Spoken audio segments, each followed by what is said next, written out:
As we honor and celebrate our veterans today, we can't forget the soldiers that made it through war only to be murdered by their wives.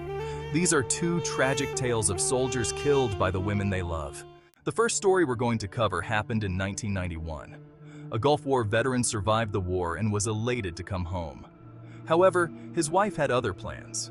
Tony came home and was murdered in the gruesome streets of Detroit. Police thought it was one of Detroit's ordinary crimes. It wasn't until years later when his wife, dealing in drugs, was bragging about it to who she thought was one of her peers.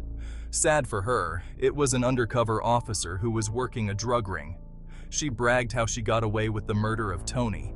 Not only was she now facing drug charges, Antoinette was facing murder charges and took her co-conspirator brother down with her. She was tried and convicted of first-degree murder in killing her husband for his insurance policy. The second story ironically also takes place in Michigan, over 25 years later for the same reason. A beautiful young couple met while in the military, fell in love, had a child, and married fast. While they were on leave from the military, they were residing with the soldier's father. One tragic night, Tyrone was murdered in the driveway of his father's home. The family was devastated and supported Tyrone's wife throughout the horrible time. Almost 2 weeks later, an anonymous tip came in about an affair with the wife of Tyrone. After a careful investigation, it was discovered Tyrone's wife was having an affair with another soldier.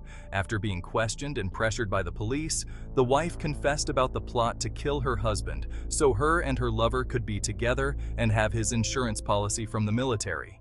While both of these women were sentenced to life in prison for first degree and conspiracy to murder, only one of them is still alive. The first story, Antoinette, died in prison after serving almost 30 years. These men willingly served our country and survived only to be murdered by the women who claimed to love them.